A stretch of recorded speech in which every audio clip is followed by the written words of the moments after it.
It's beginning to look a lot like Christmas. Oh, let's review. We'll analyze the scene. Sounds holly jolly to me. Before it's over, let's begin. Bum. Bum. Yes, that's right. Season's greetings, fellow Gothamites. Tiki here. Blue Dragon 5. God, I was wondering when a walk-in impression would come in. And welcome to Seasonal Shenanigans. And we are back after a brief hiatus when I went to Disneyland and yada, yada, yada, so on and so forth. We're going to cover the second half of this in this next week, get everything done by Christmas Eve. So, Dragon, we're halfway through. We're talking about the second of our I can't believe it's Christmas category. We are in the middle of the Shane Black sandwich, the Shane Black being the bread. This, Batman Returns, being the hearty middle of the sandwich, Dragon. So, let's, I guess before we get into nostalgia about this and everything else and first impressions, what do you want to say about the background? Because I think there's two big important things to cover about the background with this, or mostly kind of the influence of it.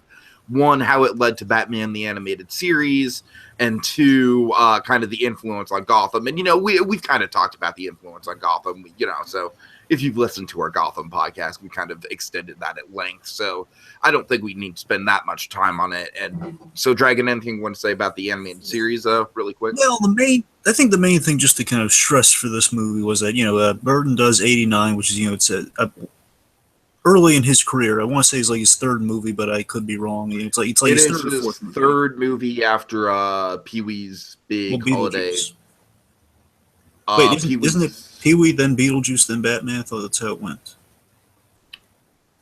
Yeah, it's Pee-wee, Beetlejuice, Batman. I'm not sure if Edward Scissorhands came before Batman or not. I'm not entirely sure about that. I think Edward Scissorhands came after Returns. So that's where I think it's either. Did it? Okay. Scissorhands is before or after Returns. I think it's after, and the original Batman should be third in his career because he was still an early filmmaker when the first one was made. My point is, it was like a really early example of Hollywood being like, "Hey, look at this young talent. Let's put him into the Hollywood machine."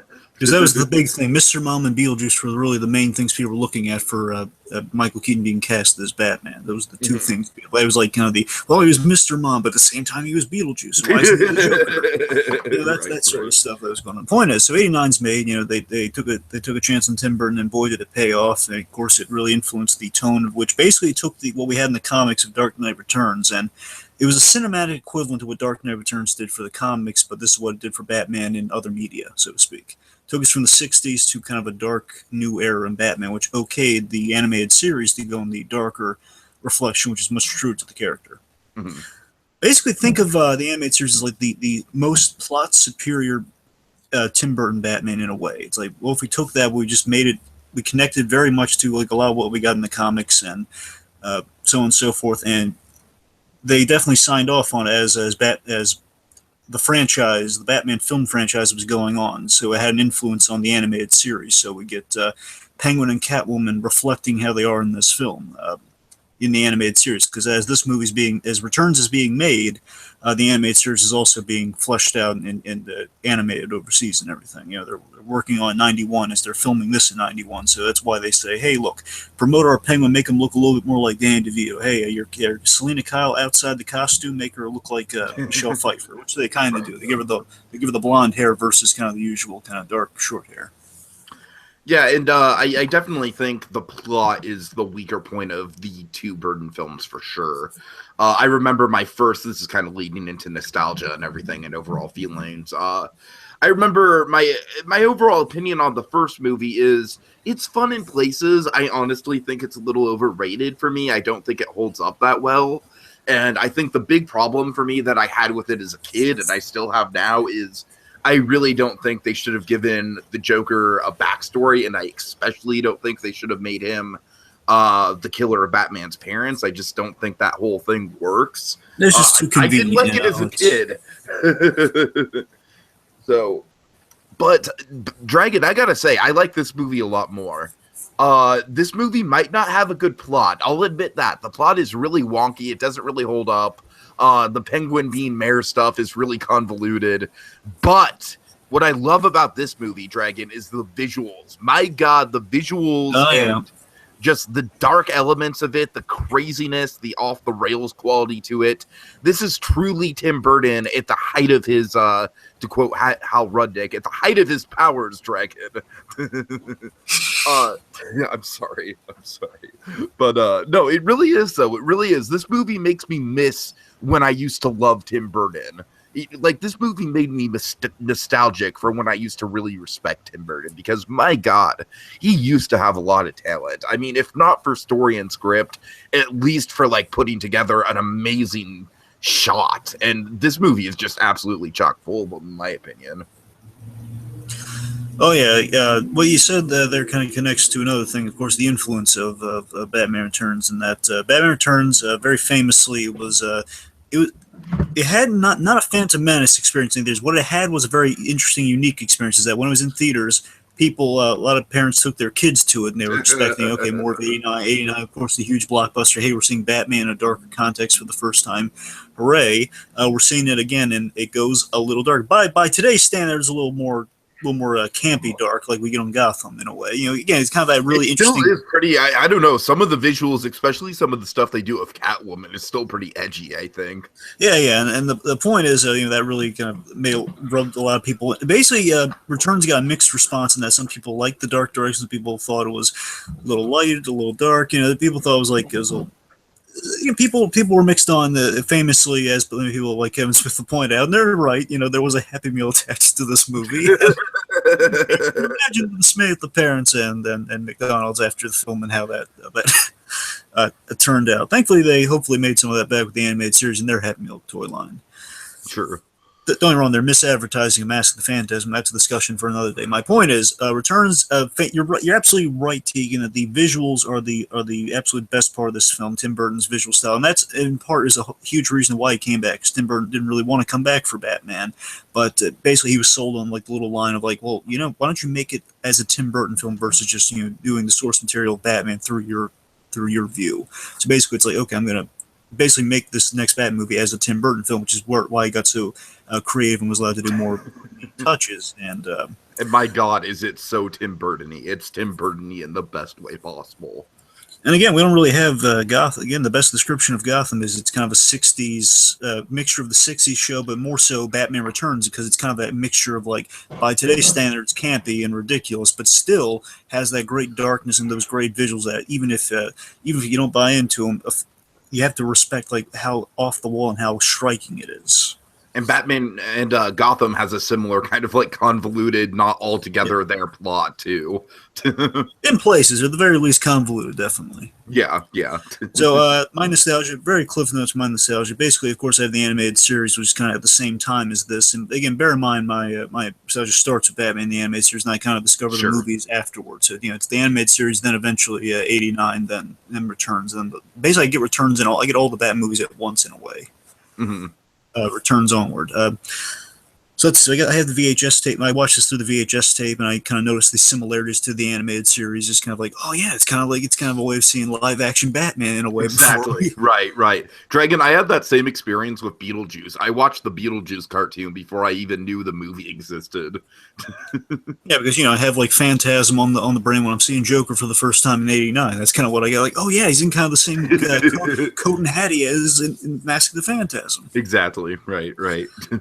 And that's pretty much all my nostalgia. It was kind of like a way back then. It was kind of seeing the animated series realized in some visual capacity, but was also connecting kind of the high I was on with '89 of like, okay, we're getting the tone of Batman the animated series. It's not exactly there. Of course, we're spending time learning about the killer Batman's parents. We're kind of making the Joker, which kind of screwed up my perception as a kid because I kind of confused the two of like, why didn't they ever talk about this in the animated series? That Joker killed Batman. I was young then, folks. I was still like just kind of separating some things there, and it's just that's pretty much all. There's some stuff from the Teenage Mutant Ninja Turtle movie that I kind of got. Like, I was a big Ninja Turtles fan, probably more than a Batman fan as a kid. So I understand the feeling. But still, I just love just having that tonal feeling of like, yeah, this is kind of in the same vein of what I'm going for, but mine's superior. Mine's very superior. Yeah, no, yours is absolutely superior. I won't fight you on that. I do love that they are kind of connected in that way, that you don't get the animated series without Burton's kind of take on Batman, and you don't exactly have, and you don't have the reverence for this without the animated series in a way. Sure.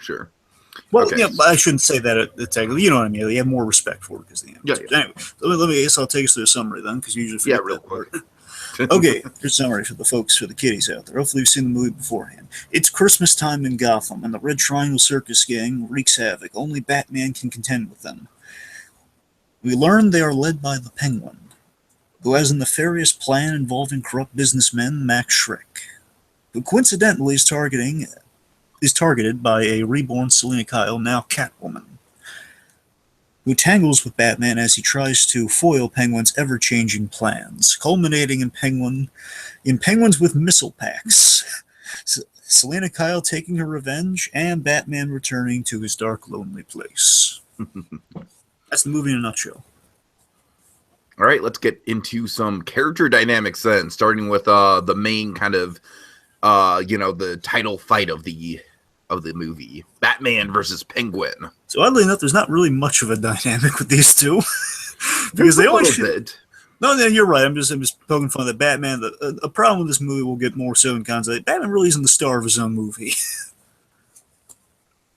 I mean, I don't have that much of a problem with it just because the villains are so fun in this. But well, I'm saying, especially with Batman and Penguin, Batman doesn't really have a lot of. He only has like a scene and a half with Penguin. Yeah, but they're good scenes. I don't know. Well, one of them, yes, is good. I'm more so like some missed opportunities with their dying. But looking at their dying, there's a really great. I will give you this though. In the half I'm talking about later on in the film, when they're kind of physically fighting each other, you do have a really excellent line that kind of could, again, feels somewhat like a missed opportunity. Like, yeah, that's a really good line that kind of sums up what their dynamic could be. Is that you're a freak like me. Essentially, it's like you're a freak like me, or you're a monster like me, only you have to wear a mask to be that. Oh, it's so very Heath Ledger Joker-esque, right? I know, yeah. They're oddly enough that you say that, you joke about that, but there are some similarities. Oddly enough, there are a lot of kind of coincidental things that show up in Batman years later from this film. No, I mean, I really do think, especially the famous like trailer line, you see to them, you're just a freak. That does kind of stem from this in a way, very much so. They also have some Phantasm stuff that, again, coincidentally, a year later would be in Phantasm. But I do think that whole freak thing you're very right. It's a thing that they could have explored a lot more. I wish they would have, especially because really at the end of the day, this is more the Penguin movie than the Batman movie. And I think Burton kind of intentionally made it that way because Burton just, he loves a good freak. He loves a good underdog freak. Like that is, an outcast from society. Like just, you can go down the line with his movies like that. It's as much a trope of Burton as like Daddy Issues is with Spielberg. You know what I mean? It's like his thematic stamp. Yeah, I mean, I will say again, kind of a missed opportunity. I thought there's a direction that's hinted at I think is really cool, T. I really do. I really love this idea. Is that when Batman learns, okay, when Penguins come to the surface, he's starting to make the headlines in the news. Like, okay, Penguin Man saves baby, wants to find parents. I just love that idea of Batman connecting to the Penguin on the level. Just like Alfred, it's a great bit, Tiki. You know what I'm talking about? Where Alfred says, like whatever he's saying, like, "What are you watching, sir?" And he's just, and Bruce is distracted because he's kind of wrapped up, and he says, "Oh, nothing, Alfred. I hope he finds his parents." It's just really a nice, sweet. It's kind of I love that kind of the Batman detective work at the beginning of the movie too, where Batman's kind of like going around. You're right, it is a sweet moment for sure. I mean, it's a sweet moment, and I love. You're right, Tiki. That and the detective work. Like, these are very Batman-esque things. And it's also like a good. Again, it's like we're kind of touching on some stuff that would have been better for Penguin's first appearance in the animated series in a way. Like, okay, just again, giving kind of a take on the Batman Penguin dynamic. It's really interesting stuff. Unfortunately, my only thing is I think the way Dan DeVito acts in that scene later on with Shrek, where he says, "I want to ascend to the surface, Max, and find my parents. Find out who I am. Find my parents." I mean, I wish he meant that. He delivered it so so well. I kind of wish he meant that when he goes up to the stairs. I know it's fitting kind of a master plan, but still, I kind of wish he became crestfallen in finding out who his parents were. I kind of wish that was the way it went. Yeah, you know what? That's a good point because I really do feel like the whole Penguin master plan thing, let's just say it's pulled off a lot better in Gotham than it is in this. Yeah, I mean, I really wish, in a way, Tiki, yes, oddly enough, again, the same father, which is hilarious. Of course. But aside from that, again, I love the idea of just seeing Penguin go on this. If Penguin is your star, which is perfectly fine. I'm just saying, if you still need the other half to be Batman, when you divide into thirds, when you have Batman, Catwoman, and Penguin as your, I think it gets a little crowded with your third there. But the point is, if it's like a character study of the Penguin of like, okay, someone in parallel to Batman who's going through this and kind of has that arc of like, I've lost something much like Batman has, and I'm trying to discover who I was, like who am I based upon that, and then I find out, oh my god, my parents did this horrific thing to me. I shouldn't honor them. I should spite them by doing all this stuff to the firstborns of Gotham. I wish it was like linked together in that way, like a really straightforward narrative, you know? Mm-hmm. Anyway, that's my. No, I agree. Like, I think without the master plan, if you just took the master plan out of the screenplay and had it more like the whole Penguin discovering himself, which Burton could do really well. Like I said, that is kind of his trademark. It would have resulted in a better movie, I think, for sure. But in the scenes that we do have, just with what we do have, just to before we move on, here's what we do have. I do think there is still the inkling there of like when they have scenes together. I mean, we do have some good stuff. Like, okay, the whole monster, we're both perceived as monsters. Only you're wearing a mask. That idea is really cool, and also a scene later on I'll get to in favorite moments. I mean, the scenes together, they're well acted, and there's tons of potential there. It's just there's only 1.5, not counting the little the whole he's in the Batmobile on the video screen thing. That's kind of annoying. Let's face it. It's just like him, just him making fun of, hey, I'm gonna blow up the H-bomb on wheels. That is honestly one of my favorite scenes. Yeah, you and I disagree with. I love like that whole bit. Danny DeVito is just so over the top. I love how he's riding in like the the mall ride version of the Batmobile. And it's funny. That is the actual mall ride version of it. That was I believe it. From '89. That's the right. I don't know. I just love the conceit of Batman, like losing control of the Batmobile. And Dragon, come on, like you've got to give that scene one thing. The scene where Batman stops for the old lady is great. It is. That is one bit in that scene that is very well executed. Well, again, I'm just saying. I think I'm not saying the situation's bad. I'm just saying like kind of having Penguin just constantly in that scene, just kind of mocking him and like him and like the little mall thing is. I think it's a little much. Fair enough. Okay, so moving on, I suppose. We got another thing with Penguin. We got Penguin and Max Schreck. Of course, one of the great saving graces of the film. Whether anyone likes it or not, the undeniable great quality of this film, Christopher Walken. Yeah, and I was surprised. Like, this is actually one of the more nuanced Christopher Walken performances, to tell you the truth. And Max Schreck is awesome. In the animated series, there's a character by the name of Roland Daggett, who, of course, you remember Daggett from Dark Knight Rises. In a way, they're both linked to this guy, in a way. Basically, Roland Daggett is the less kind of Walken-esque version of Max Schreck. Sure. This guy definitely has a more even-keel political intrigue plot than the Penguin does. He does, and this is like a good kind of side villain to have, I think, because one, in parallel to the Penguin, they're both, again, kind of like with Batman, again, the good dynamic with the Penguins, that they're monsters on different levels. They're monsters in different sense of the word. One's kind of the businessman monster, like this guy's very cruel, very callous, but he can walk in broad daylight and not really get any funny looks. Or Penguin, on the other hand, he's actually... We sympathize with the Penguin's backstory because he has such a horrible thing that kind of sent him down his path. But at the same time, though, he's still like very kind of monstrous on in his his Arctic base, and he's digging up dead bodies and he's just getting all his leverage. But I love that he's throwing it in Max Schreck's face of like, hey, you've done much more horrible things than I have. Me, I've been shunned by society, and I'm an inhuman monster. True, but I have still not done half the horrible things you have. Say hello to Fred's hand. Oh, I love the Fred's hand bit. Fred's hand is hilarious. Okay. Fred Atkins. Oh, Fred, he's taking a vacation. Oh, a vacation, huh? Say hi, Fred. That's just a great example of kind of like the twisted humor that Burton was allowed to get away with. Oh yeah, I love that. I love how Penguin uses Max Schreck. As well, he uses Shrek's with the master plan. I will say this: I do like the idea that Penguin's blackmailing Schreck and using his influence to become like Schreck. In like, I'm going to become like you, and I'm going to become the other way around. So in a way, he's fascinated by Max Schreck, and he wants to literally become this guy. So I kind of like that idea with their dynamic. You know what else is really good about it is that Max Schreck is more concerned about Selina Kyle blackmailing him, whereas she just wants cold-blooded revenge, So he's kind of like distracted by the wrong things in that regard. Well, we'll get to that in a second. But, soon. Again, I love this kind of stuck together partnership they got, and I like that Shrek. No matter what, he tries working everything to his advantage. Where one, he's working. Okay, if I'm stuck working with the Penguin, at least I'm gonna be the guy that elected Gotham a new mayor. I'm gonna make it look all nice and fancy. If not, then again, when it goes south, he's still like, oh well, in politics you try and you fail. It's what you do. Right.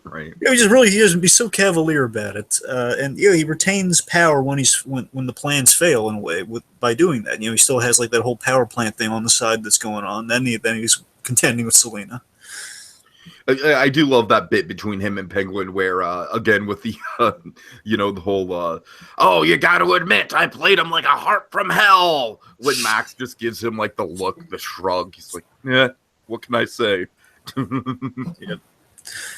Yeah, I like that also that Shrek is adaptable like the Penguin. They're both adaptable in different ways. Is that he's a little less obvious in the approach versus the Penguin's kind of. But Penguin's adaptable and has plans, keep changes. Penguin just keeps working things to a new advantage. Where Shrek is just he goes with the flow. It's like, well, okay, I guess I'll spin it again, like any corrupt businessman. I'll spin it like, hey, people died, but boy, does our product work. Am I right?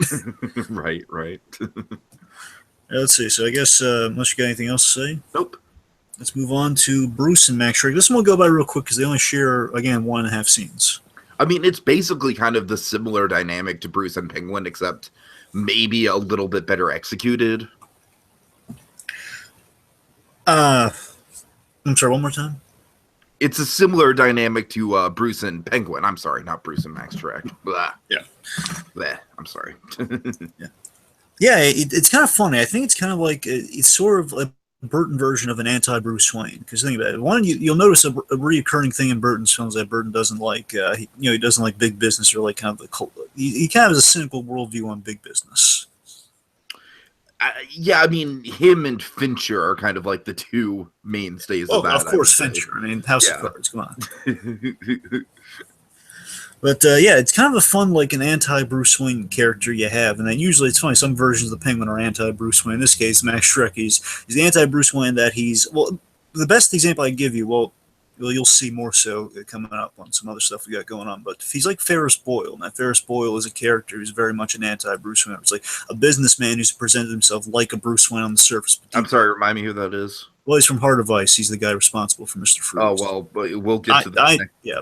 So I kind of read, but my point is like you have like businessmen who are like really kind of like carrying on the service, but deep down they're really like evil guys, or like they're just really cruel. In this case, he is the reason I specify Burton, less the whole big business thing. He's more of a Burton anti-Bruce Wayne because he, much like the Michael Keaton take on Batman in the Burton films, he's a little crazy. He's definitely a little crazy in the eyes, a little bit like he's a strange guy, and we have the strange version of that malicious, evil businessman where he's like pushing people out windows and stuff to cover his tracks. Like he could turn on you. He's like, I could just kill you right now. That's what I'm thinking.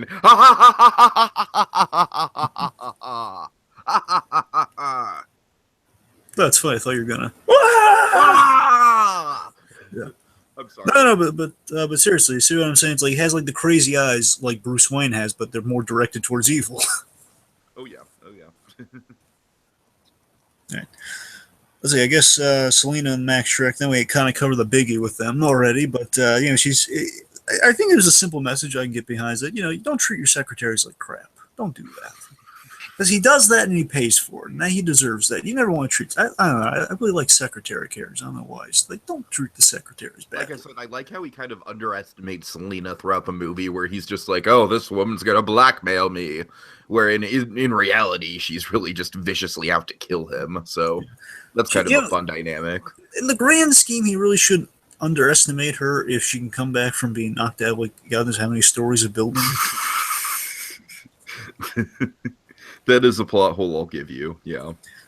Yeah, I mean, she's unwittingly too smart for her own good because she is a really good secretary, and that's kind of her undoing. Because she's basically the idea she's so desperate, she's just kind of good at her job.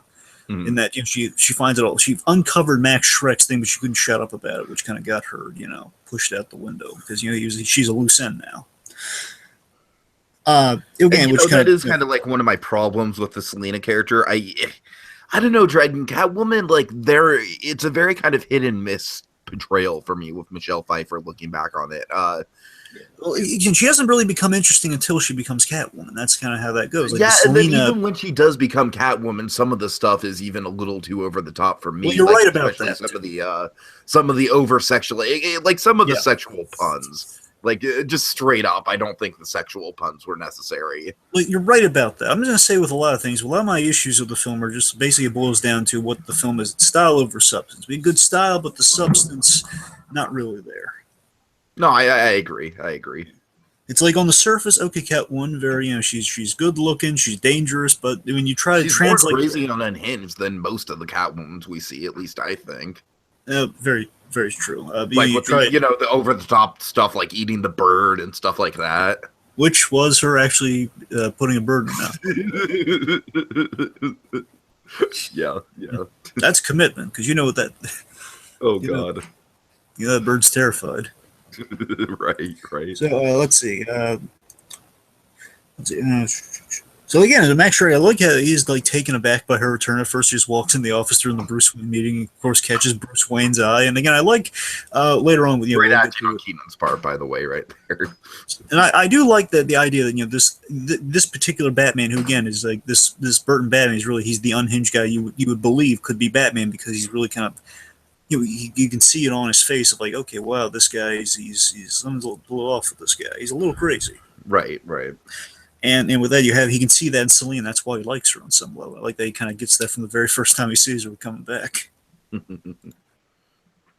And I guess the last thing is it's kind of she's kind of Max Shrek is sort of a representation of Gotham, of this kind of the cynical version of Gotham versus their dying boils down to like Max Shrek is the representation of the cynical Gotham versus kind of the self-aware fed-up character, especially later on, where she just really she points out the obvious, the Shrek. Bruce Wayne, why dressed up like Batman? Just because he is Batman, you moron. just the whole like kind of Gotham as the cynical, not so bright collective of like, well, wait, we're not getting that's okay. So a girl fell to her death, so it must be Batman because bats flew out of the tree. I love the image of the bats flying out of the tree, by the way. That is, again, style over substance for sure, but damn, it's good style. But again, I like that her thing is like she comes back, but not only does she come back, she comes back a little smarter, and that, okay, these guys are idiots for not seeing the very obvious truth here.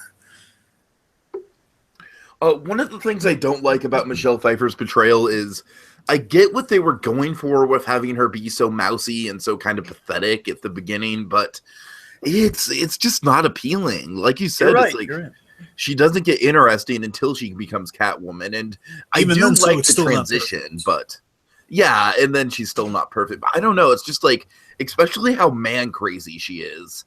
That is just like a real turnoff for me. Let's talk about a man she's not crazy about in conjunction with her. So we have Catwoman and Penguin.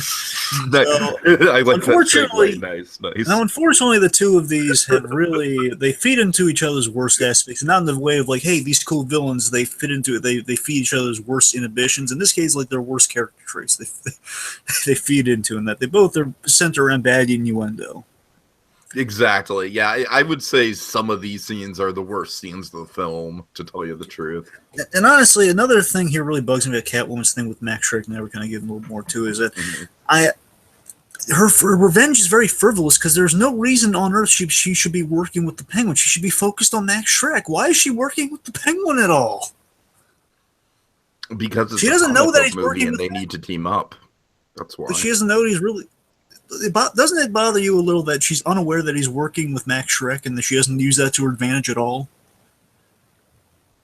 I mean, to tell you the truth, I was just kind of going along with the ride and the visuals and wasn't thinking about it too much. So, I'm just saying again, things like that really make it seem like Catwoman, like someone should be cut out of this film, but you don't know who, because it probably should be Penguin's movie, because I think you. A lot of the interesting stuff from there, but at the same time, I like it. I like elements of Catwoman. I like elements of Penguin, but you got to cut one of the two out so you can give one of them more time. You know. I think it could have been. It kind of feels like Catwoman maybe was the studio mandate. Yeah. Well, I know Burton. Well, I know Burton liked Catwoman. I know that. From what I remember, I think Burton wanted Catwoman. The studio wanted Penguin because they figured he was like the number 2 villain. Oh, the studio wanted Penguin, really? I'm pretty sure that's how it goes, Tiki, because the idea was that I would have thought it was the other way around. I know that Burton likes Catwoman. I know he probably figured that the first Batman villains were Joker and Catwoman, so like that would be a logical place to go. Where Penguin was the studio. Someone figured that Penguin's like maybe it was John Peters. Who knows? No, it was probably seriously, it was probably the studio. They figured, okay, well the number 2 Batman villain every time you see like a countdown of villains is usually Penguin. Nowadays it's Two-Face, but at the time it was Penguin because the classic '60s show and everything else. Penguin. But I'm just saying, like, with the way maybe it was just Burton had to do Penguin, but man, he went nuts and just absolutely kind of just reformed the character. Well, it's not saying he did a bad job with Penguin. It's just no, I don't think he did a bad job at all. It's just it's entirely like unlike the classic '60s portrayal. That's for sure. Yeah, and again, I want to just make this clear. Again, the monstrous take on Penguin is not a bad idea for anyone who doesn't likes the original, the classy version of Penguin versus the monstrous version. Let me say this. One, I think the meeting in the middle that we get in the animated series, the classic, it's kind of it's the Dan DeVito version, but it's more of like he thinks he's high society, which I think I would say the Gotham version of Penguin is actually the best kind of melding of the two, to tell you the truth. That is also an excellent example. It's another great meld. So again, he's got some freakish qualities to him, but he's also very classy at the same time. Exactly, that's kind of an inverse. We basically have the violence of this Penguin in the Gotham version with the appearance of the classy. Right. And in the animated series, you have the appearance of the V. Basically, I think the animated series was kind of the, in a way, it was kind of the perfected version of this. The elements I really liked from this Penguin were plus with Paul Williams in the animated series, minus like a really good, like full first episode. Mm-hmm.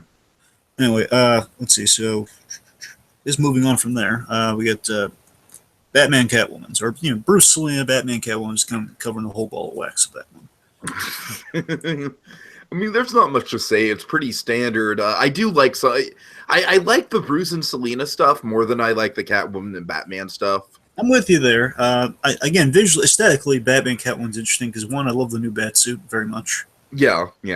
Yeah, because the one thing that's bugging the crap out of me with the original Batsuit was that they screwed the logo up. So you're marketing the movie all on that logo, yet you screw it up on the How does that happen? I don't mind that as much because to me that logo is just like, oh, it's the '89 logo. It's recognizable, No, I'm saying yes, use that. That's the logo they use on all the Six Flags Batman the rides. I'm fine. That's what I'm saying. Why didn't they put that in the movie? No, I guess. I hear you. Why did they put that on his chest? Why did they give him bat feet?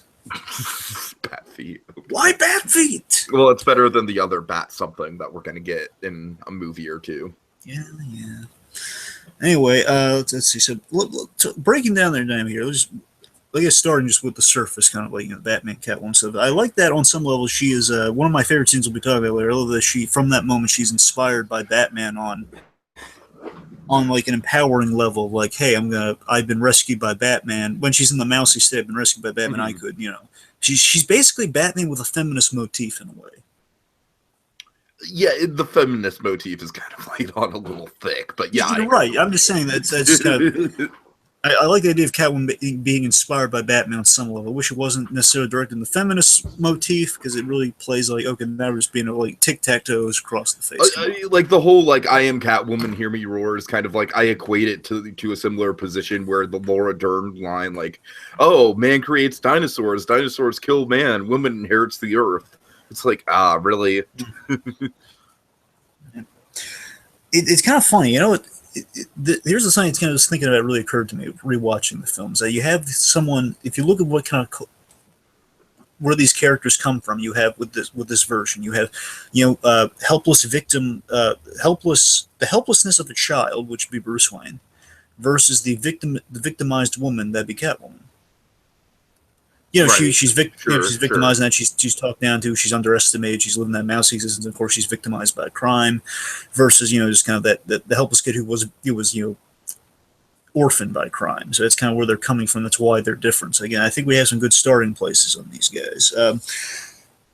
But my problem is with that, she really contradicts that whole the victimization and the feminism stuff they're going with her. That she really very much like you can't be about those things. You can't scrutinize one for not being Batman's not around to save you sort of thing. If you're about to say you can't hit me, I'm a woman, you can't do that stuff. Yeah, none of that holds up really. It's very contrary.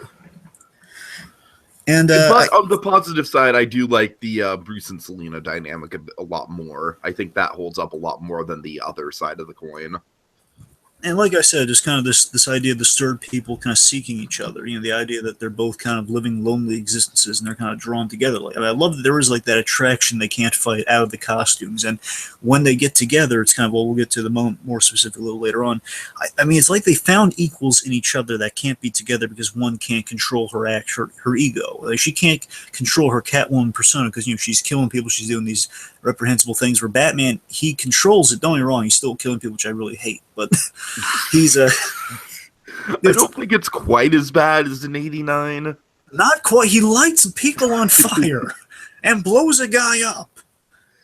All right. Yeah, it's still pretty bad. And he snubs Gordon. Oh God. Oh, Gordon is just. Oh Jesus. It's embarrassing. Yeah. It's funny, Dragon, because I watched this and I was like, well, maybe Gordon just gets progressively worse. Like, maybe he's just really pathetic in Batman and Robin, but maybe there's like a couple redeeming qualities in this movie. Nope. Well, you're right in that he does. It is like a descending thing because, again, 89 is probably, again, if you call that best, it's the best. But then 89 is not offensive. Well, I mean, he's basically, it's Gordon it's not his A game. It's not an A game Gordon. It's like Gordon on an off day, but still Gordon. Yeah. Then it's like Gordon making not so smart decisions, but still Gordon's just having off day. Then you get to Returns here, which just has like a scene, and to be fair, a scene which is basically just like, thank God you saved us, Batman. Like, Gordon has two scenes in this one. Two scenes. You have the whole "thank God you saved," which again, really, why that one hurts for me. It's taking a classic. It's a Batman and Gordon meeting scene, but it's like Batman doesn't even pay him time of day. Come on. No, he doesn't. And he's not even standing. He keeps moving. He's not like. The other thing that really, the only thing I will give padding was that there was that scene where Gordon's still trying to defend Batman when the evidence is pointing to Batman. Granted, that is a pretty good. Like, it's just like a little glimmer of like, look, there is, it's actual Gordon characterization. Yeah. It's still a little too late for me. Right. Anyways, I mean, again, he's not to the point where like, oh God, Gordon, get out of your pajamas. It's not Batman and Robin bad. Or Batman Forever. Batman Forever wasn't like, again, the only halfway, like, the only tolerable Gordon. Oh, it gets, who am I kidding? It's not tolerable. It's just, it's the whole, like, it's like the whole, yeah, go.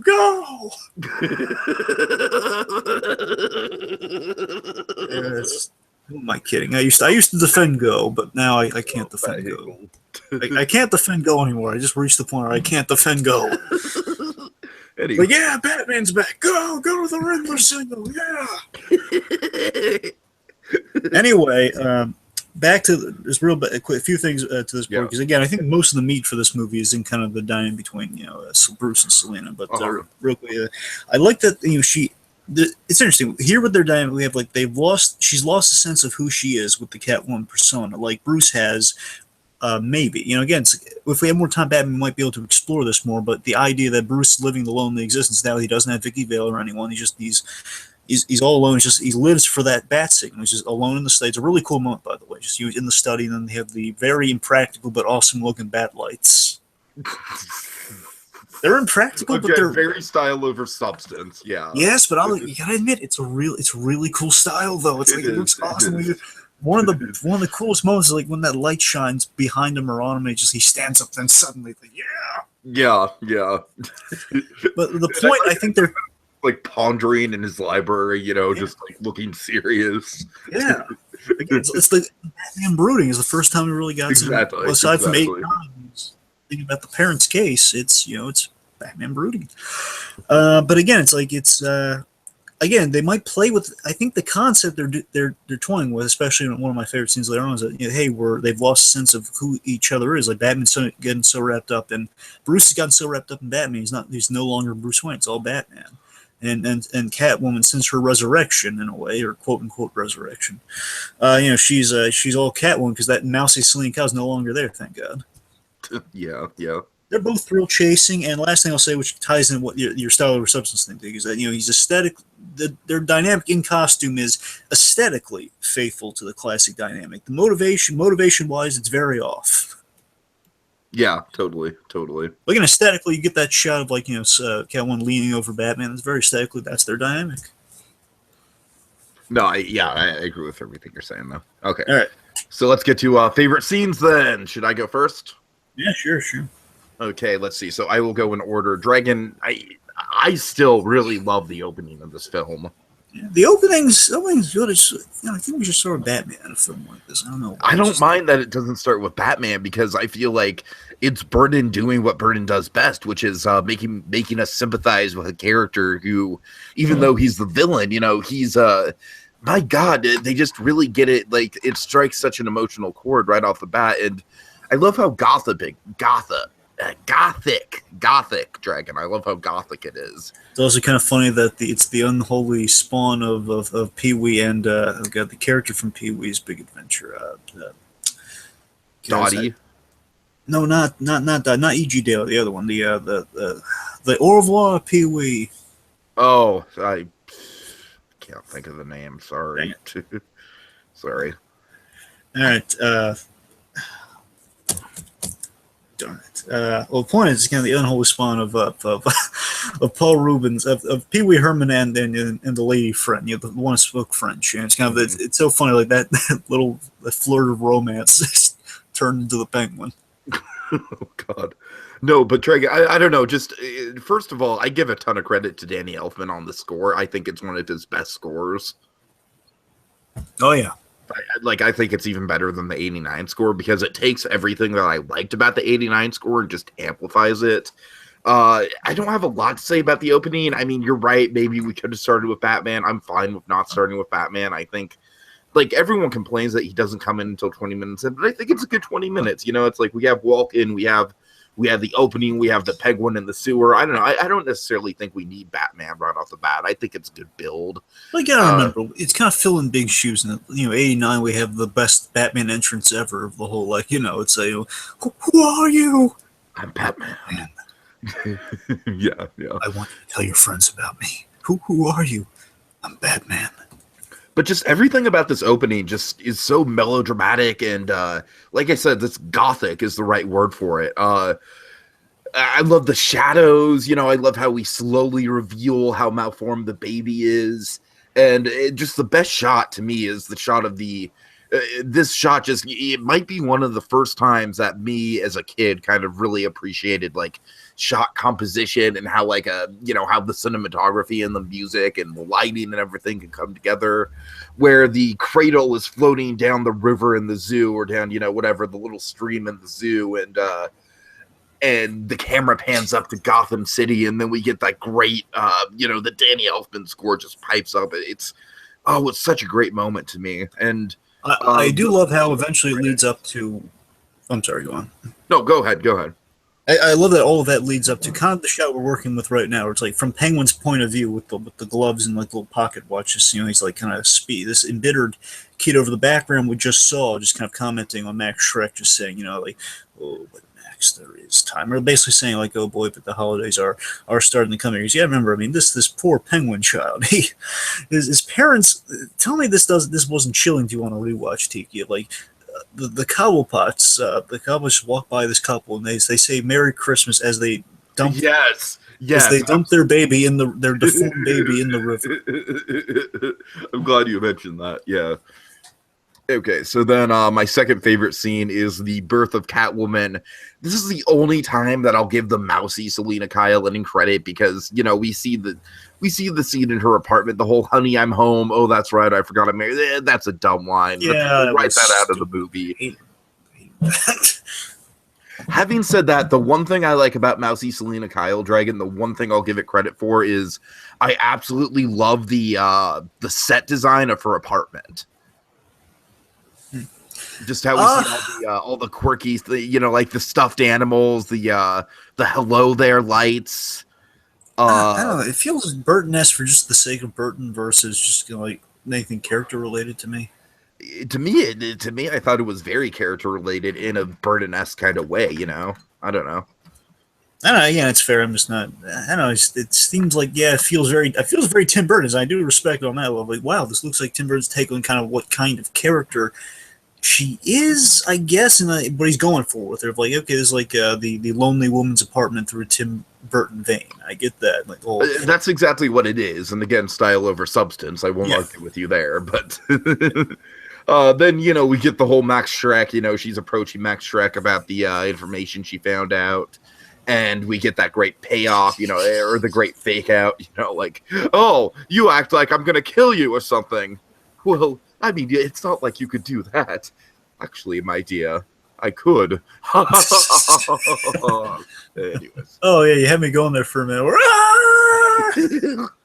And then, I don't know, it's completely nonsensical, but the imagery of all the cats, like, grouping together and, like, licking her and it's creepy and visually stunning, I think, and it makes no sense in terms of the plot, I'll give you that. It's totally, like, a cheap, like, ooh, mystical cat powers, ooh! Well, let's say this on two levels here. One, I think the eye flutter is really cool. Yeah. And basically, again, that was Michelle Pfeiffer, a little bit like improvisation. She did the two big improvs. She had was like the eye flutter and the bird thing. Mm-hmm. Now, the other thing is that what Burton's going for there is like it's kind of the hint at the misses. He's kind of, part of me respects that he's kind of going with the whole like ambiguous whether the 9 lives thing is like in her head or not. So what do you think on that? Do you like the whole 9 lives, like the maybe 9 lives idea, or do you? I don't think it. To me, it's kind of like more clever than it thinks it's more clever than it really is. Yeah, because I mean, what do you think it is? Even aside from how it's supposed to be, do you? What do you rule as? Do you think it's like she actually has I rule it as that it is kind of just crazy supernatural cat powers, and she does have the 9 lives, or else. Because how would you explain the ending? No, she doesn't get like fatally shot in those moments. She gets shot badly. I mean, she gets shot in the leg and in the shoulder. So I'm saying, in theory, she could like hobble over there to kill. I mean, I guess so. I don't know. I just kind of remember she kills a lot of. Remember her rulings of death. Remember she falls in kitty litter. That's not dead. In no way is that dead. Yeah, that's fair. That's fair. I don't know. Because the only time the one miracle death is like the canopy thing when she falls. So again, the canopy, some can make an art like they do in Indiana Jones where she kind of somehow survives. Just amazing she doesn't break a leg so she can walk away. But regardless, I like the imagery of it, though, and you're kind of hijacking my point. I'm sorry. I'm sorry. I'm with you, though. You're right, though. And again, it is very well. Again, all these things, whether we like them or not, they're very well shot. Yeah, and then, lastly, I just like the return to the apartment and destroying it, like putting the stuffed animals in the garbage disposal. Oh, that's still too eerie to me. Is that I like it. I'm with Kevin Logan also agrees with me. It's so disturbing to see the things the stuffed animals being shoved down there. To me, that's just kind of Tim Burton, like, unhinged, and I like it. And then, so with the costume, it's just all really good imagery.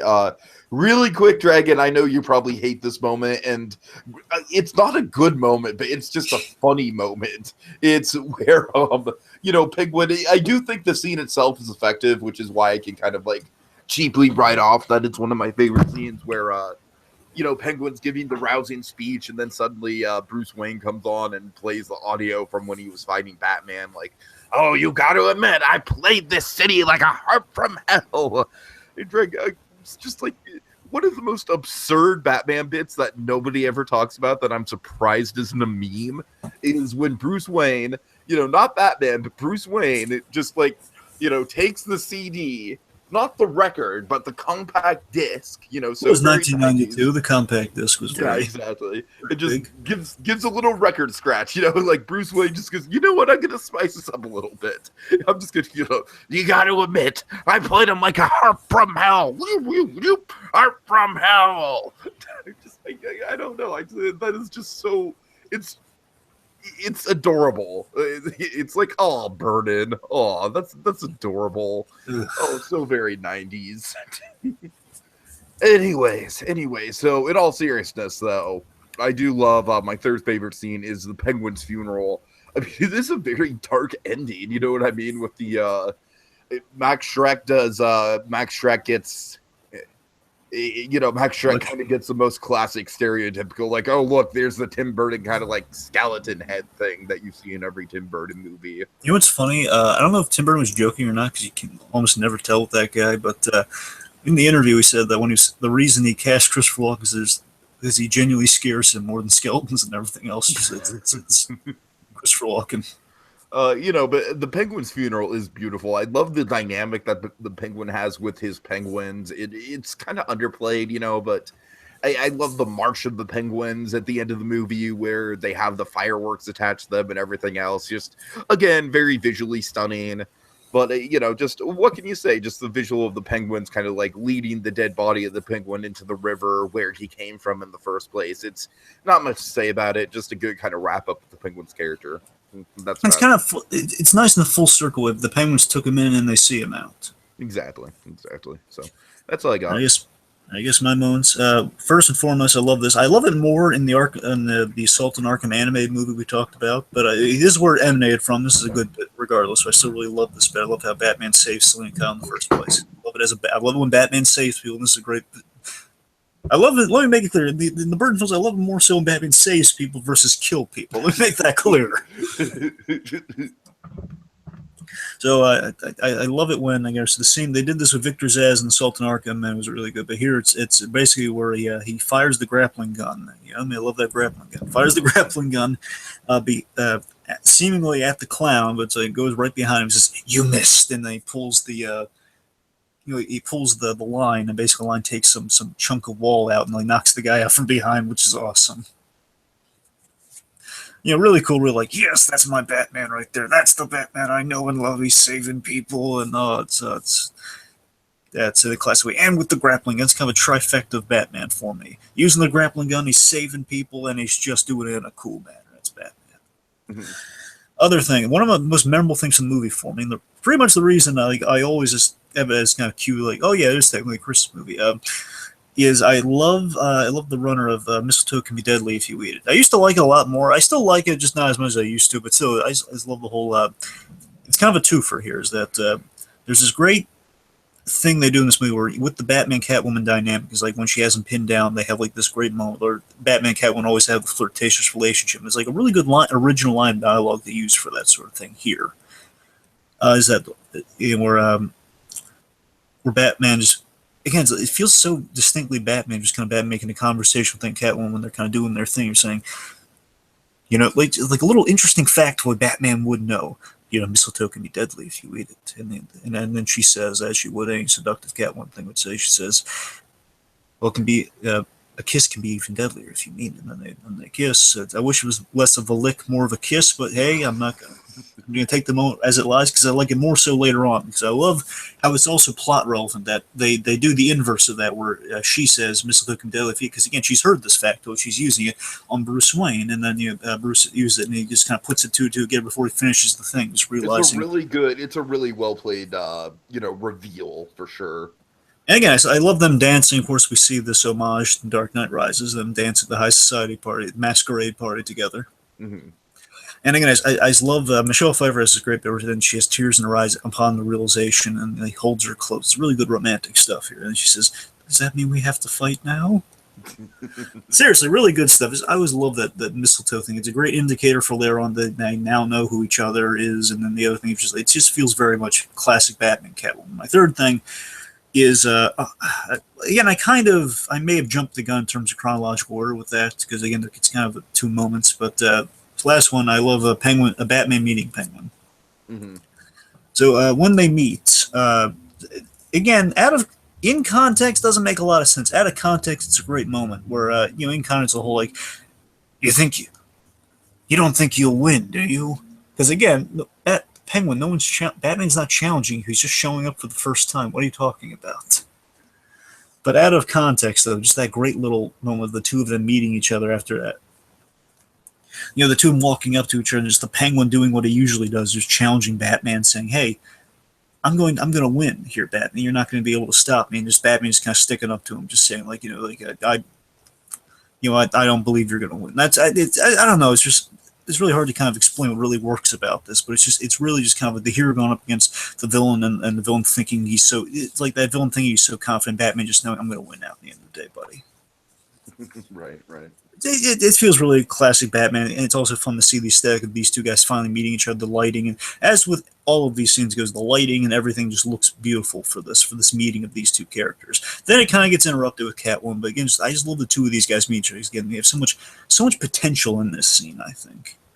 Also, the Bat Glide landing is really an amazing shot too. Just like a quick honorable mention, it's the way that Batman lands. I remember he's gliding down, then it cuts away, and he tumbles forward. Oh my god, it's a beautiful shot. Yeah, like I said, like I could just kind of do a laundry list of all the shots in this movie, just like that shot. Like Batman saving the Ice Princess. That's like another Batman. Of course, she dies horribly, but still, he saves her first. Right. Okay, so is that it for favorite moments then? Yep. Okay, let's get into naughty and nice. So, Dragon, what's on your naughty list this year? Well, let me see. I got a lot of stuff. A lot of coal. I'm going to stoke a fire. So, Penguin's plan is very convoluted and confusing. Yeah, like you said, it would have been a lot better if Penguin would have been more, God damn it, it's frustrating because Burton does it so well. He does the whole, like, Penguin wanting to find the roots of his past and stuff like that, and you get sucked into it, and then when it's revealed to be a master plan, it's almost like, really? Like, you had such a good thing going, Burton. So Burton could have continued that plot, and it could have been really good. So that's a very big missed opportunity for me, Dragon. I'll give you that. Yeah. Yeah, because basically the way it goes is that I have tracked the plan, so I know how it goes. I know where it goes off the rails. So it's basically, again, the idea is I'm going to try to just go as linearly as I can, because of course it's going to go off the rails, but it's the streamline. From the beginning, his plan is through Batman's investigation, he knows that Penguin's pulled this in a few other times. He's already kidnapped and killed the firstborns of Gotham, the firstborns of other towns and other cities. As the circus travels, and they pull this thing in a few cities already. Batman finds out, okay, now he's doing it on Gotham on the anniversary of which his parents abandoned him. That's kind of what he's doing here. So the idea is the plan is from the very beginning to kidnap the firstborns of Gotham. He uses Shrek. The reason he needs Shrek is to get the records. He needs to basically publicly, be accepted so he can get into the public record, so he can write down that list of all the firstborn, so he know who to target. But then he's randomly distracted by the mayor plot. And again, the mayor plot, of course, two things that you always see with Batman. It's kind of pathetic. It really is. It comes out of nowhere. Because again, the idea he's basically borrowing much from Batman. Where Penguin constantly runs for mayor, and it's mainly from the '60s show, also from the comics. And God damn it, Gotham baby did it the best out of all of them. Possibly. Again, '60s Batman. I got to rewatch that to kind of judge that one in comparison, because that one's pretty absurd and funny. But still, that's Penguin. He does more. He's still not doing enough mayor stuff in Gotham, though. Right. Doing a little, which is good. But anyway, the point is he's distracted by the random mayor plot. Then here's where it starts to get really convoluted. So, at first you're kind of getting in, then this whole mayor thing's when it all goes. It's all consistent of, okay, he's going to kill the firstborns. He's done it already, using Shrek to do it. And then, Shrek figures, like, let's turn him into mayor. Then it's, hey, as mayor, I need to deal with Batman randomly because he just said, no, you're not going to win. So I'm going to frame Batman, and then he says, you know what? Forget frame Batman. I'm going to blow him up. I'm going to somehow get blueprints for the Batmobile. I'm going to put a bomb on his car. I'm going to somehow hack the Batmobile so I can mock him while I'm trying to kill him. Mm-hmm. Then, okay, all of that backfired. Back to the first plan. So again, it's all just basically, as I said, I think it really should have been a character thing of like he genuinely wants to find his parents, and then he finds that they weren't what he wanted them to be, and then he goes to the plan of like, I'm going to kill all the firstborns of Gotham. So I really wish they would have streamlined all that convolutedness. Also, there's a big missed opportunity. I'm not sure if you're aware of this. There was a huge missed opportunity in the script that would have been very interesting had they done it. It was Sam Hamm, the guy who wrote the original Batman film. He did a draft of I believe he did a draft of this script too. I don't know if that's anything they used. I don't know if this is in his draft or not. But originally, Penguin and Max Shrek were going to be brothers or half brothers. Yeah, I am aware of that actually. Yeah. Yeah, so basically, whether it was going to be that might explain why it's Shrek and not Cobblepot at the end of his name because it's a half brother thing. Or again, honestly, I would. Would you like to see that in Gotham if they did Max Shrek as like a half brother? It kind of depends on who they would cast, but Well, whoever it is, they still walk in press. No. But, I mean, that's the thing. Yeah, it's like I would be like, in order to use Max Shrek, it's like he's so iconically associated with Walken, it'd be hard to fill those shoes. well, I've seen the Nolan version of Max Shrek. I saw there's a few fan films, and one of them had like Penguin going up against Max Shrek, and it was kind of a neat little little homage to Burton. Mm-hmm. Anyway, but yeah, I really do think it's a missed opportunity because it would have explained more so why he's targeting Max Shrek, why he's been obsessed with Max Shrek. Again, it's like, hey, after either if you play him as the brother, it's like, hey, after me, if they call him like Max Cobblepot or like just change Shrek for some reason, who knows? You can play it in various ways, and I think just have like that's why he's targeting the firstborns because he was the firstborn that was thrown out. Well, the second one, got the power to get this change to the secondborn. Who knows? Missed opportunity, I think. Also, again, Batman kills. Really don't like that. Yeah, that's one of those things that Burton just did not get a grasp on with that character at all. And of course, the reason that really doesn't work is at the end, it's the whole like Selena, don't kill, please. Exactly right. It's like kind of like it's a half measure on Burton's part. And again, out of context, I really like that scene up until Batman rips off his mask, which I really don't like.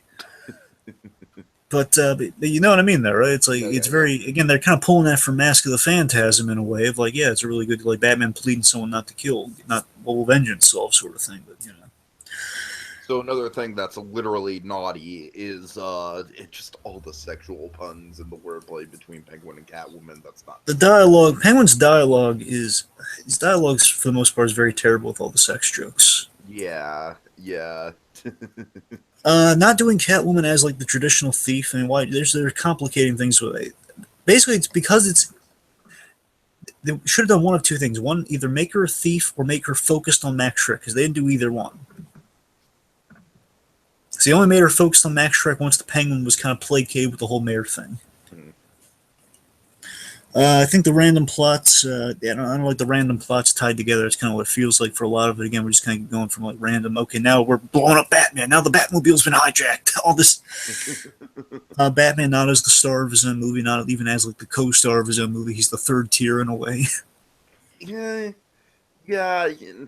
yes, in a way, yeah, you're right. I think it's a shame that there wasn't like a line that tied in the circus gang to the Joker, which would have been really cool fallout from '89.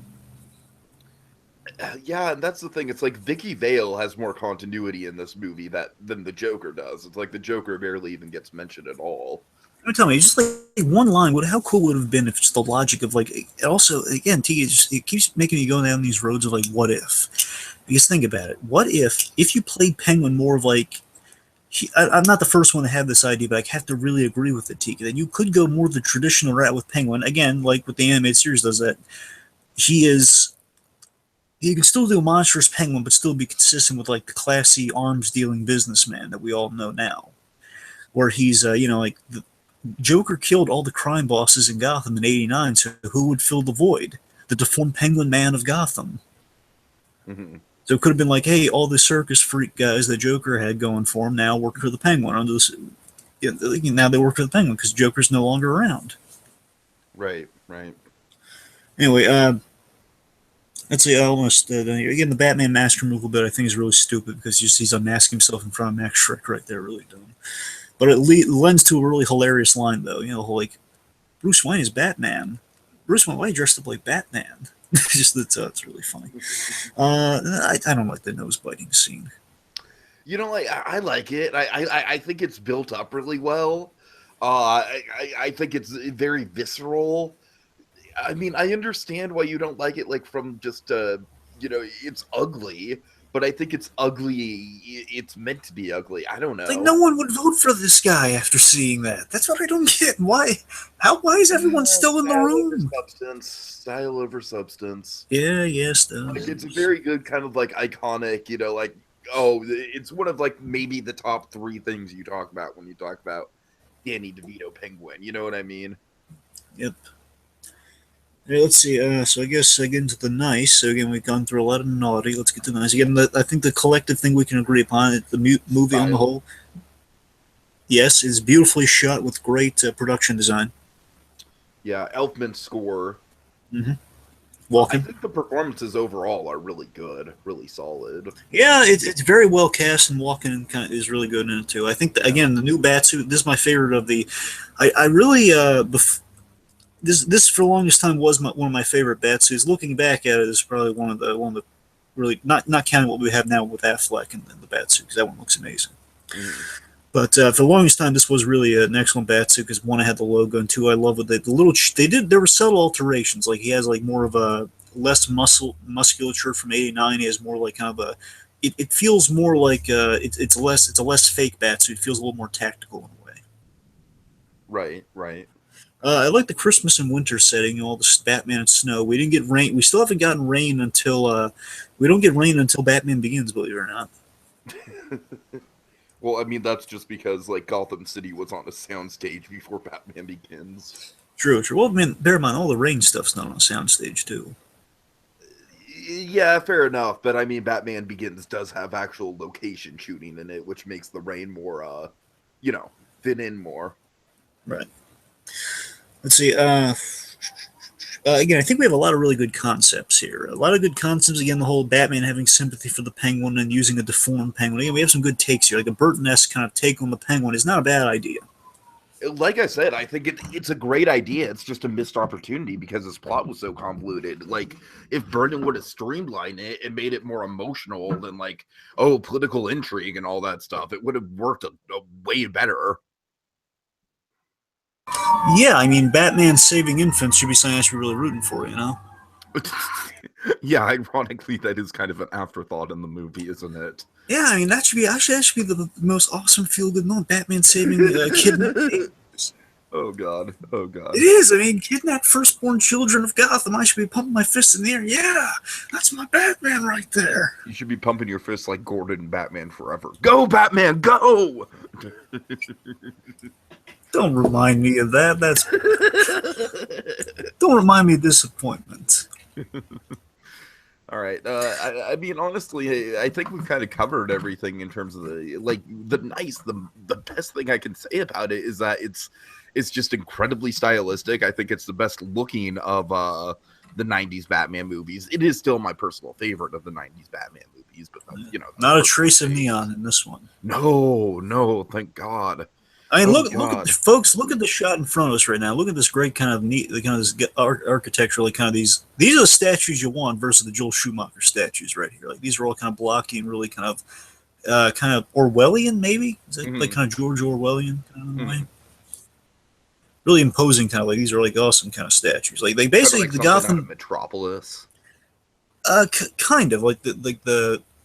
Yeah, you're right. They do look kind of like Metropolis things, but in Batman Animated Series, pretty much the Gotham we have is this minus the statues, minus the big statues. This is the Gotham we have, really. Right. Let's see. So I guess getting to how it holds up as Christmas movie. Not the best. Well, I don't. I think I want to praise the Christmas setting for what I really like. I like setting it around Christmas. I like that it's cool and it complements Batman. I think it's a missed opportunity how you really don't. I mean, they kind of alluded this, but again, it's another thing. I think we just devoted more. There's just not enough time with 3 characters. I think it's a missed opportunity how we don't really spend until the very end. I guess we don't really hint at Batman's alone around the holidays. Like, I think that'd be, if you're going to set around Christmas, that'd be an idea you could really play with, and maybe parallel that with the Penguin, perhaps. Maybe you could have seen Batman watching the tree lighting on TV as the opening was going on, and that would have contrasted later with the Selena Kyle, like, oh, come over and we'll watch the tree lighting on TV. You know what I mean? Again, I think there's like they could do more with like loneliness around the holidays, but they don't really like. Again, you could Penguin's worst experience of his life is on Christmas, and Batman, you're not having anyone around Christmas. Again, I think you got some stuff there, but regardless, again, it plays to some really good visuals. Of course, the tree lighting as a set piece. You got, of course, the I love the beginning of Alfred doing Christmas shopping, and then Penguin's right below Alfred in the movie. Right. Again, I love the Christmas party setting. If you're gonna have like a big high society party, might as well be Christmas. The giant Christmas props, like when the Red Triangle Circus scene does attack, and they have like a giant Christmas present box and everything. I do like how they work the lighting of the tree into the plot. Yeah. And again, whether I think it makes sense or not, I do the shot of the bats coming out of the Christmas tree is really cool. Right. So, I mean, again, visually it works. It's just I wish there was more substance to the Christmas stuff. Yeah, because I mean, the motif of Penguin's crimes being on Christmas because he was abandoned on Christmas is a good idea. I just wish we don't really talk about that at all. We don't really we don't really draw that connection as well. And of course, I think the best part of the Christmas thing for me is probably I love the ending where it's like, it just feels really nice of just Bruce saying to Alfred, the last lines of the movie essentially are "Merry Christmas, Alfred." That's a nice bit. Right. Merry Christmas, Alfred. No, that's nice. I like that. So again, I think it's the Christmas stuff we do get is good. It's just it doesn't really help the movie at all, but it helps the visuals again, which is it has no problem with the visuals. It's like past 100% on the visuals. All right, we're all good there. We need that extra percentage. We need that go into the other aspects like story and characterization. Yeah. So, okay. So I guess final thoughts then. Final thoughts. You want to go first? Sure. I still like this movie a lot, Dragon, but this conversation definitely does kind of bring it down a little bit. You've kind of brought me down to earth a little bit. Like we said, it's just stylistically, it's brilliant. It's one of my favorite Tim Burton movies. I just wish that the dark stuff he does bring to the table is great. I still think that even the more gothic stuff and even the more horrific stuff, like the nose bite, works really well for me. I know that's subjective, but whatever. Subjectivity, Stephen. Exactly. And we'll get to that. But I don't know. To me, it still is very much my favorite of the 90s Batman movies, just because, like I said, 89 just has the fatal flaw of the Joker origin, which just doesn't work for me and just kind of brings that whole film down. And whereas there's definitely like nitpicky stuff here and there that I don't like about it, but I feel like overall I can put it on, and it might not have the best overall plot, but I think it has just a lot of fun bits to it, and I think it flows really well. I think it's paced pretty well. So yeah, overall, I'm still a big fan of it. I still think it's one of my. It's definitely not the most substantial Tim Burton movie, but it's definitely one of the best looking Tim Burton movies. So. Yeah, and like I said, the best thing about it to me is it brought me down memory lane into a time where Tim Burton used to be like my fucking favorite filmmaker, and I miss that time. So, come back, Tim, come back. Anyways, all right, Dragon, go ahead. Real quick, something we didn't really. I didn't really get a chance to mention. I'm gonna loop it into my final thoughts here. Like rewatching this, I do love just kind of the Batman we have now, and just looking back at some like the Batman on Gotham we have now. I love looking at the aspects we get the majority of from Batman Returns. Like again, looking at this film, it's so fun seeing how basically the Bruce and Selina in Gotham grew up to be the Bruce and Selina from this movie. Essentially, yeah. Because they look identical to him, don't they? In a way. Well, I mean, I was saying I could buy definitely, because especially the Michelle Pfeiffer look does have influence on the Selena Kyle and Gotham. You got to admit. Mm-hmm.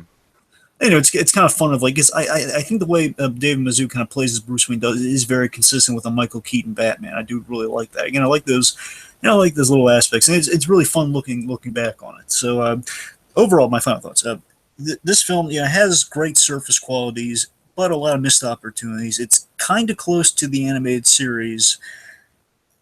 It was the kind of closest thing we got to an animated series movie at the time. But it still suffers from the flaws of 89, plus a lot of weird choices. But again, all those weird choices stemming to the thing we've been saying over and over again. I don't mean to beat a dead horse, but it's the best way of summarizing why the film is not like really high on the pecking order of Batman films. It's style over substance. Mm-hmm. But but it's style over substance, but a hard style to beat. It's like, man, that style is really cool. Exactly. Let's peek beneath the wrapping paper for a moment. What are we talking about next? Okay, so we are going to do our annual Christmas pitch, and this Christmas pitch, in the Christmas specials category, we are going to be pitching Steven Universe Christmas specials. And my God, Dragon, I know, like, I've got some sad stuff in mine. So, and I've also got a Pearl moment that I think you're absolutely going to melt over. I better. Oh, I think you're gonna like it. I'm gonna build to it. I'm gonna be your harshest judge on Pearl stuff. You know that. I'm gonna be like, if you screw up on Pearl, I'm gonna point it out. I'm gonna build to it. I got emotional Pearl stuff in mine too. Okay. Well, to me, it's not so much emotion. Well, I mean, there is emotion in it, but the bit that I'm talking about in particular, the moment that I think you're gonna melt over, is like the most like, it's like a Hallmark Christmas card moment. Yeah. Let's just say the next one's gonna be a battle for the Pearl points, most indeed. Fair enough. Right. Well, kids, time to dash away, all. But as we wave goodbye, don't you cry.